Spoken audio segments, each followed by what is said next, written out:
नमस्कार साथियों, मैं आपका हार्दिक अभिनंदन करता हूं। दोस्तों, मैं डॉक्टर नरेंद्र कुमार। अभी हाल ही में आप लोगों की आरएस मेंस की परीक्षा संपन्न हुई है 20 और 21 जुलाई को।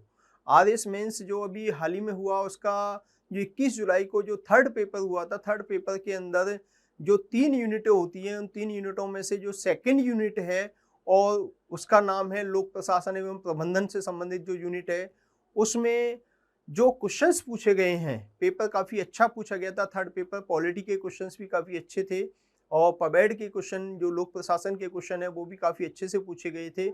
और उसी लोक प्रशासन वाले प्रश्न पत्र में से एक क्वेश्चन है जो कि नियंत्रण के क्षेत्र से संबंधित है। उस क्वेश्चन के बारे में मैं आपको कुछ जानकारी देने आया हूँ, कुछ चर्चा करने के लिए आया हूँ कि आरपीएससी के अंदर ये क्वेश्चन जो पूछा गया है, वो क्वेश्चन क्या सही है या नहीं है, या कोई प्रिंटिंग मिस्टेक हुई है, क्या हुआ है, इसके बारे में थोड़ा सा मैं आप लोगों से चर्चा करना चाहता हूँ। अपनी व्यू आपके सामने रखने जा रहा हूँ। बाकी तो फाइनल जो डिसीजन है वो आरपीएससी का और आप लोगों का खुद का होगा।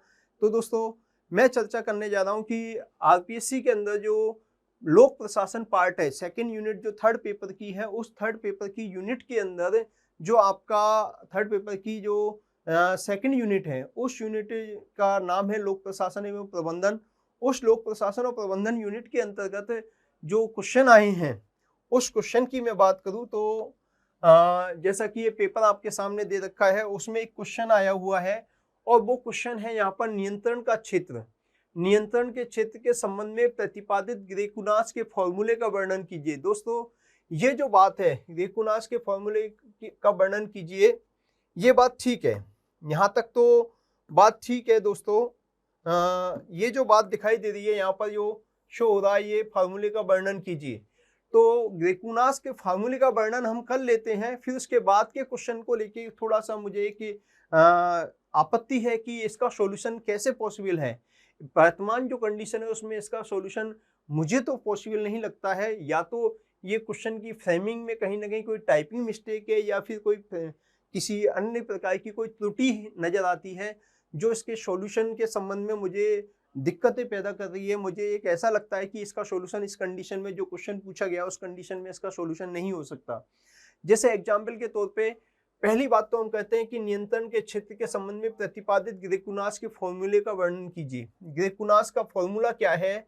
वो ये है कि किसी उच्च अधिकारी के अधीन काम करने वाले कर्मचारियों की संख्या, पहले इसके बारे में बता दूं, ग्रेकुनास का फॉर्मूला क्या कहता है कि किसी अधीनस्थ, किसी उच्च अधिकारी के अधीन काम करने वाले, इसको मैं समझाने के लिए आपको यहाँ पर एक डायग्राम के माध्यम से बता रहा हूँ कि माना कि ये उच्च अधिकारी है और इस उच्च अधिकारी के अधीन काम करने वाले जो कर्मचारी हैं, ये कर्मचारी हैं, ये उच्च अधिकारी हैं। तो इसके अधीन कर्मचारियों की संख्या अंक गणितीय अनुपात में बढ़ती है, यानी 1 या 2 बढ़ती है, तो वहीं इनके आपस में जो संबंध हैं, इन संबंधों की संख्या घातीय अनुपात में बढ़ती है या रेखा गणितीय अनुपात में बढ़ती है। तो घातीय अनुपात या रेखा गणितीय अनुपात में बढ़ती है, तो संबंध जो हैं, ये संबंध इस तरह से रेखा गणितीय अनुपात में बढ़ते हैं, इस तरह से ये रेखा गणितीय अनुपात में बढ़ते हैं। तो दोस्तों, इस मुद्दे पे टॉपिक को हम लोग जब पढ़ाते हैं तो उसमें भी हम डिस्कस करते हैं, तब और ज़्यादा बेटर तरीके से डिस्कस करेंगे। लेकिन मैं आपको टू द पॉइंट बात करता हूं कि फिलहाल में जो बात यह है कि जो ये नियंत्रण का क्षेत्र, नियंत्रण का दायरा है, इससे संबंधित क्वेश्चन पूछा है कि कर्मचारियों की संख्या 5 हो जाए तो आपसी संबंधों पर क्या प्रभाव पड़ेगा। तो आपसी संबंधों को ज्ञात करने संबंधी नियंत्रण के क्षेत्र का फार्मूला ग्रेकुनास ने प्रतिपादित किया है, और उसमें है संभावित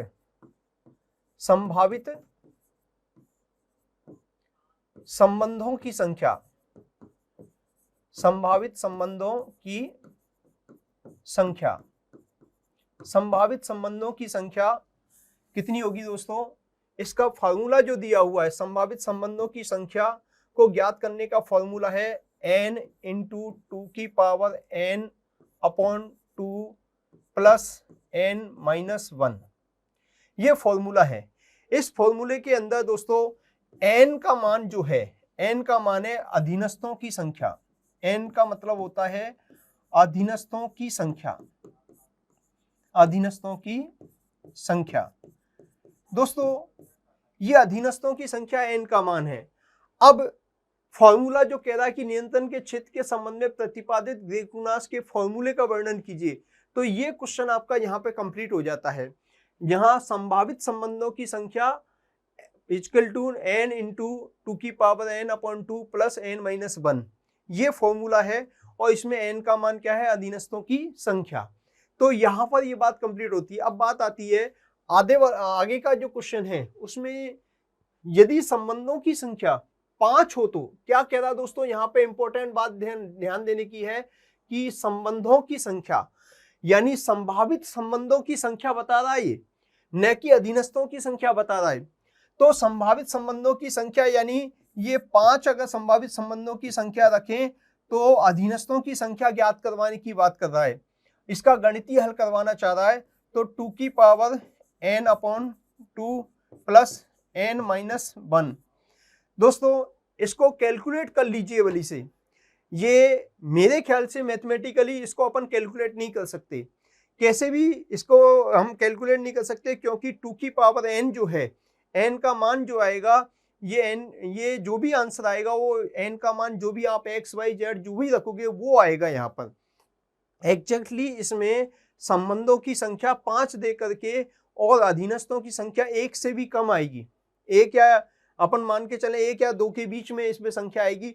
1 से 2 के बीच में जो संख्या आती है वो संख्या पॉसिबल नहीं है। पहली बात तो कैलकुलेशन ही पॉसिबल नहीं है। दूसरी बात ये है कि वो संख्या जो आएगी 1 से और 2 के बीच में आएगी। 1 से 2 के बीच में अगर वो संख्या आती है तो यानी 1.5 या एक पॉइंट में 1 पॉइंट कुछ आएगी संख्या, तो 1 पॉइंट कुछ कर्मचारी हो ही नहीं सकता। कर्मचारी या तो 1 होगा, 2 होगा, 3 होगा, 4 होगा, ये बात होती है। तो इसमें यहाँ ध्यान देने की बात ये है दोस्तों कि मेरे ख्याल से इसमें जो संबंधों की संख्या, जैसा कि इंग्लिश में भी हम देख लें कि मैथमेटिकल सॉल्यूशन इस situation when number of relation ही कह रहा है, यानी संबंधों की संख्या ही बात कर रहा है। ये 5 बता रहा है। मेरे ख्याल से मुझे लगता है कि ये अधीनस्थों की संख्या होनी चाहिए। यहाँ संबंधों की संख्या शब्द के स्थान पर अधीनस्थों की संख्या शब्द होना चाहिए था, तब जाकर के इसका सॉल्यूशन सही से निकल के आएगा और तब मेरे ख्याल से इसका आंसर जो है ये हम याद कर सकते हैं। संबंधों की संख्या ज्ञात करनी है, n का मान अगर 5 रखें यानी कि अधीनस्थों की संख्या को 5 मान लिया जाए तो यहाँ पर 2 इंटू 2 इंटू 2 इंटू 2 इंटू 2 5 बार कर लिया अपॉन 2, 1 2 से 2 कट गया, 2 दूनी 4, 4 दूनी 8 और 8 दूनी 16 प्लस 5 माइनस 1, 5 16 प्लस 4 कितना हो गया, 100 आ गया। 100 इसका आंसर होगा। ये 100 आंसर तब होगा दोस्तों जब n का मान हम 5 मानेंगे और n का मतलब होता है यहाँ पर अधीनस्थों की संख्या, अधीनस्थों की संख्या न कि संबंधों की संख्या। तो अधीनस्थों की संख्या अगर हम 5 मानेंगे तो आंसर क्या होगा, आंसर क्या होगा, संबंधों की संख्या 100 हो जाएगी। यानी ये बात इसको इस तरह से कह सकते हैं।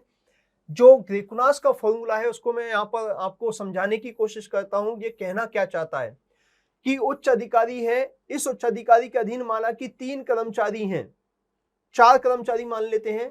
तो 4 कर्मचारी हैं तो प्रत्येक कर्मचारी के आपस में जो संबंध होते हैं एकल संबंधी नहीं होते, ये निरपेक्ष नहीं होते, ये सापेक्षिक होते हैं। इस व्यक्ति का संबंध इसके साथ अपने इस पड़ोसी के रेफरेंस में क्या होगा, तो एक त्रिभुज बन गया। यानी इसके जो संबंध है आपस में, ये संबंध रेखागणितीय अनुपात में बढ़ते हैं।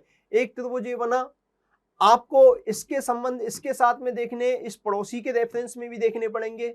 एक त्रिभुज ये बन गया। फिर इसके बाद में आपको इस अधिकारी के संबंध इसके रेफरेंस में देखने हैं, तो इसके रेफरेंस में आपको देखना पड़ेगा, तो एक त्रिभुज ये भी बन गया। फिर आपको इस पदाधिकारी के संबंध जो हैं इन चारों के रेफरेंस में हो गए। अब इस पदाधिकारी के संबंध हमको इसके रेफरेंस में देखने पड़ेंगे, तो एक संबंध यूं बनेगा। इस पदाधिकारी के संबंध इसके रेफरेंस में देखेंगे, एक संबंध ये बनेगा। इस तरह से आड़े तिरछे बहुत सारे रेखागणितीय संबंध बनते हैं। दोस्तों ये कहना चाहता है कि कर्मचारियों की संख्या तो अंकगणितीय अनुपात में बढ़ती है, लेकिन संबंधों की संख्या जो है घातीय अनुपात में या किस अनुपात में, रेखा गणितीय अनुपात में बढ़ती है। इसी को ज्ञात करने का तरीका है, यहाँ पर 4 है, 4 की जगह 5 हो जाते हैं, एक कैंडिडेट और बढ़ जाता है। तो कैंडिडेट तो एक बढ़ रहा है, लेकिन जो संबंधों की संख्या है वो रेखा गणितीय अनुपात में, एक घातीय अनुपात में बढ़ती है। और उसी घातीय अनुपात को बताने के लिए जो ग्रेकुनास हैं, उन ग्रेकुनास ने ये फॉर्मूला दिया है। तो फॉर्मूले के अंदर संभावित संबंधों की संख्या ज्ञात करने के लिए दिया गया है। यहाँ पर संभावित संबंधों की संख्या 5 दे रखी है। अगर मान ले यहाँ 5 रखते हैं तो यहाँ 2 की पावर n है, तो हम इसको कैसे कैलकुलेट करेंगे, ये अभी तक मेरे को समझ में नहीं आया। तो मुझे लगता है कि एक मिसप्रिंट यहाँ पर है, या तो टाइपिंग मिसप्रिंट है, या फिर कोई टेक्निकल एरर एग्जामिनर के माइंड में है, या फिर वो n के अंदर ही मान को निकलवाना चाहता है। तो मुझे लगता है कि ये क्वेश्चन थोड़ा सा फ्रेमिंग के दृष्टि से थोड़ा सा ठीक नहीं है। बाकी तो फाइनल जो डिसीजन करना है वो आरपीएससी को करना है और आप लोगों को उस पर विचार करना है। दोस्तों, इसके रेफरेंस में जो मैं अपना प्रूफ, किताबों का प्रूफ देना चाहता हूँ, बुक्स में जो बातें कही गई है, जो मैं आपको कह रहा हूँ वही बात मैं आपके सामने लेके आता हूँ। ये प्रशासनिक सिद्धांत एवं प्रबंध, लोक प्रशासन की, हमारे राजस्थान के एक माननीय प्रोफेसर हैं, प्रोफेसर सुरेंद्र कटारिया साहब, ये किताब बहुत अच्छी चलती है, टेक्स्ट बुक है। इसके अंदर जो नियंत्रण का क्षेत्र टॉपिक है, उस नियंत्रण के क्षेत्र टॉपिक के अंदर ही हम इसके बारे में ही चर्चा कर लेते हैं। मैं इसका प्रूफ आपको इस टॉपिक के अंदर ही दे रहा हूँ, नियंत्रण के क्षेत्र टॉपिक के अंदर, जैसा कि मैंने अंडरलाइन किया है, लिखा हुआ है यहाँ पर।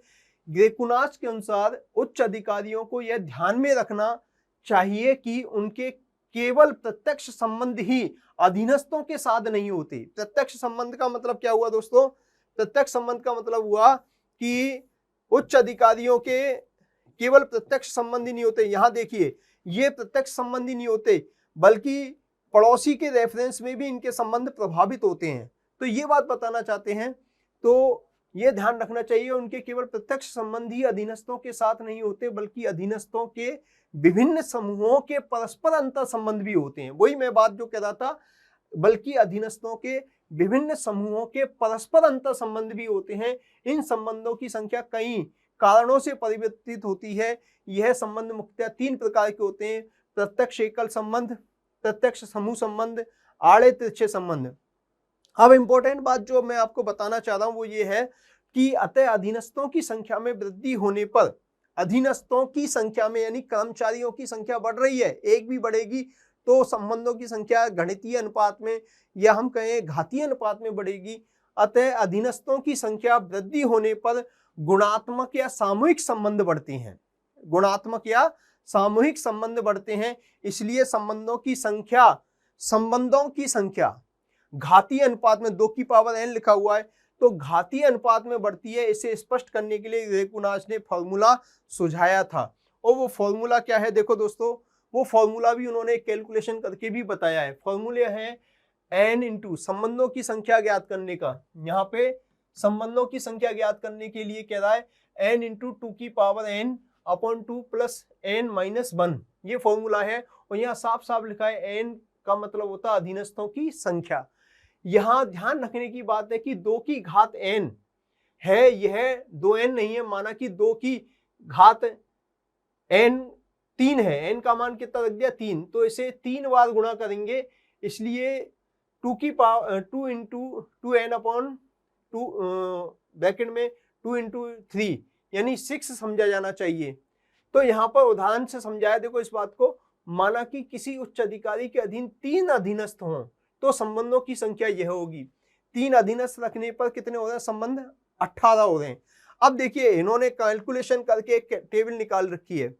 माना कि एग्जाम्पल के तौर पे हम मान ले ये उच्च अधिकारी है, इसके अधीन एक ही कर्मचारी है, तो संभावित संबंध एक ही होगा, संभावित संबंध भी एक ही होगा। लेकिन एक से ज्यादा कर्मचारी आ जाता है, 2 आ गए, माना कि 2 आ गए, तो 2 आते ही इसका संबंध अब इसके साथ अकेला था तब एक ही था, लेकिन अब इसके रेफरेंस में भी हमको संबंध देखना पड़ेगा। एक तो ये हो गया और एक ये भी हो गया, और फिर इसका संबंध इसके रेफरेंस में देखना पड़ेगा, तीसरा ये हो गया, फिर इसका संबंध इसके साथ इसके रेफरेंस में देखना पड़ेगा, चौथा ऐसे हो गया, फिर नीचे वाले का ऊपर वाले के साथ देखना पड़ेगा, इसका इसके साथ देखना पड़ेगा। ऐसे करके जो 6 संबंध होते हैं, 6 संबंध कितने होते हैं, यानी संभावित संबंधों की संख्या 6 होगी यदि 2 कर्मचारी होंगे तो। कितने होंगे, 2 कर्मचारी। अब यहां पर बात ये आती है कि 18 संबंध होंगे जब 3 कर्मचारी होंगे तो। अब क्वेश्चन को हम देखें, क्वेश्चन कह रहा कि संभावित संबंधों की संख्या 5 है, यानी ये 5 बताना चाह रहा है यहां पे 5। अपन मान लीजिए इसी कैलकुलेशन से देख लीजिए कि संभावित संबंधों की संख्या 5, 5 से ज्यादा कितना, 6, 6 होगा तो 2 होगी, 1 होगा तो 1 होगी, 6 होगा तब जाके 2 होगी, यानी कर्मचारी 1 हो सकता है या 2 हो सकता है। 1 और 2 के बीच में तो हो ही नहीं सकता कर्मचारी। 1.5 कर्मचारी हो सकता है, क्या सवा कर्मचारी या 1.25 कर्मचारी का आंकड़ा हो ही नहीं सकता। कर्मचारी 1 होगा या 2 होंगे या 3 होंगे, पूर्णांक में चलेगा सारा। तो यहाँ पर 6 होने पे 2 होंगे, तो 6 से कम यदि 5 रखते हैं तो 5 रखने का मतलब 1 से 2 के बीच में होगा, जो कि ये संभव ही नहीं है, पॉसिबल ही नहीं है।